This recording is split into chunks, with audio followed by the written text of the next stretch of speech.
what I need. Said I need a dollar, that's what I need. And if I share with you my story, would you share your dollar with me? She was a photographer. So to us as kids, our parents didn't really work. They just were always home. So we had this amazing foundation where no matter any time of the day, either mum or dad would be at the house. And we felt so kind of solid as a family, which is why I kind of have this dream of one day having kids and putting my work to bed and just kind of being there as a dad. Because I really admire how my dad was around. You know, being a comedian is a very, very volatile job. The highs and lows are so extreme. And as kids, we never saw that. The only version of my dad I ever saw was the happy dad, let's go to the park. We used to play this game called Golf Goals where we would go down to the park. There's like this big blue metal goal and we would just fire golf balls into that goal every day, and he would give us 10p every time a ball went in the goal, and that was kind of the foundation of our golf and all that sort of stuff. So for me, broader than a core memory was the idea of always feeling connected and safe within my family unit. And I think a large portion of that is that my mum and dad have always been such a solid team and they've always been there for us. Yeah, wow. Have they, as you've grown older, have they kind of opened up about some of the challenges that they were going through that they obviously didn't show you and your family when you were kids? Because I can imagine, we always talk about this, right? Like being a comedian is extremely difficult because you're making everyone else laugh.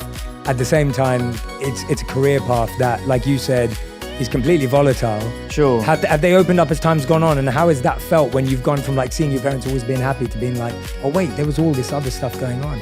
Absolutely they have. And it's not even sometimes things that they've told us. It's just things that we've grown up to recognise. As a young kid, you know, you're not looking to how's my mum feeling, how's my dad feeling. And now as an older person, you know, those are things I care about. I want to call my mum because I know it will brighten her day. So that's all part of growing up, I guess. So seeing the way in which my dad's job affects him or my dad's job affects my mum is something we've all sort of come to terms with, and he's amazing at it. I mean, to be honest, I say affect, it doesn't really affect anyone. He's so good at handling it, which is a lot of why I feel like I am the way I am. For example, The Crowded Room's come out, the critics absolutely hated it. They thought it was the worst thing they've ever seen, and it doesn't really upset me. And I think a large part of my feeling towards that has come from my dad being able to do a gig, the gig not going well, him brushing it off his shoulder and just right onto the next one. Yeah, wow. And first of all, I want to point that out as well. So I've been watching The Crowded Room. Right. And me and my wife have been watching it together, and we're actually really enjoying it. Good, thank you. And so we're actually loving it because I love a show that has mystery. Sure. That's trying to like get me to figure it out and get me to think about it. I'm kind of confused, and I love stuff like that. Like I'm a massive Christopher Nolan fan. Yeah, absolutely. So all my favorite movies are Nolan movies, and the reason why I love them is because I have no idea what's going on. Sure. And you got to figure it out. And you got to figure it out. And I love puzzles, and I love escape rooms, and I love anything an escape room. Yeah, I love anything that's got me thinking, what is going on here, and why can't I figure it out? Mate, do you know what you should watch? I admittedly watch it to go to sleep if I'm ever feeling stressed or like overstimulated. I watch this guy called Chris Ramsey. He's like a YouTube guy. He's a magician, but I just watch him solve puzzles. He like buys these Japanese like handcrafted puzzle boxes, and he just solves them. And I've started buying them, and they come to the house, and you sit down for 4 hours, put it down, pick it up, and try and solve this puzzle, and it's amazing. Are you any good at them? No, I'm terrible at them, mate. I'm absolutely terrible. I've had an unsolved Rubik's Cube since I was like 11. But yeah, so I watch his videos because there's just something about like the sound of the wood.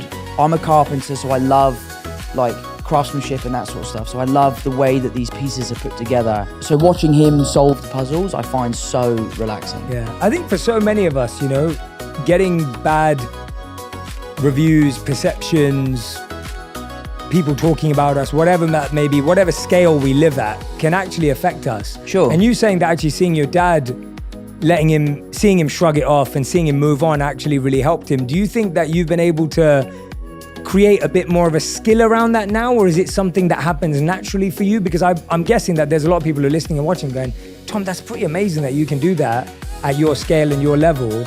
But, you know, I'm still affected by that. Or I really struggle when my mate says something. Like, I know the number one thing I hear is like, most people don't chase their dreams because they're scared of what their mates will say, let alone what the world will say. What the world will say. Yeah, like I had this I was flying back last night, as I was telling you. So I was on a plane from DC to London last night, and the air hostess, she was wonderful. Her name was Jeanette.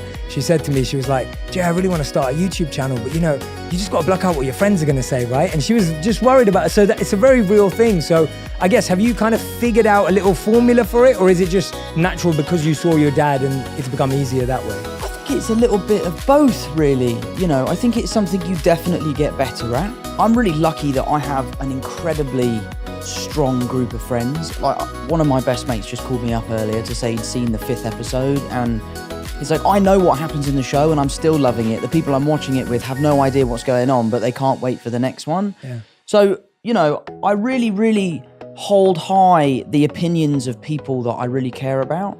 I'm also really lucky to have an amazing group of fans who are so supportive. They are diehard, they are there day one, and that makes me feel really good. But I do think a lot of my lessons in life have come from my dad, and the ways that he can deal with things that he hasn't done very well in the past, that he's passed on to me. And I live by this really.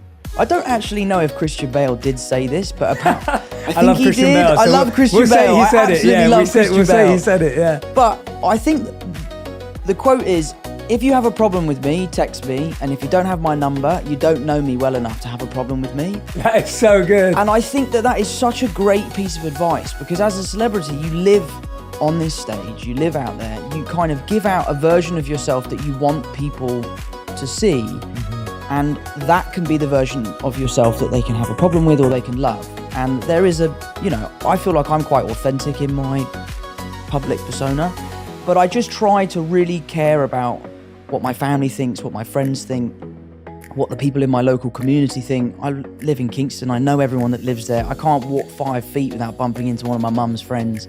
So it's something I've been working on.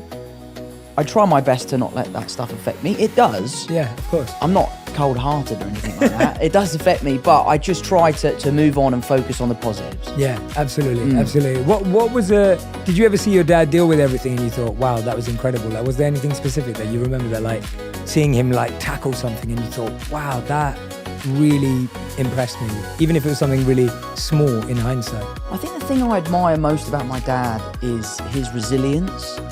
He's someone who has had an incredibly successful career in his earlier life, and then later in life his career sort of plateaued and he struggled, and he's never stopped. He's never given up. He's still gigging to this day. He's still writing books. He has a Patreon. He has a podcast. He's constantly grafting to get to where he wants to be.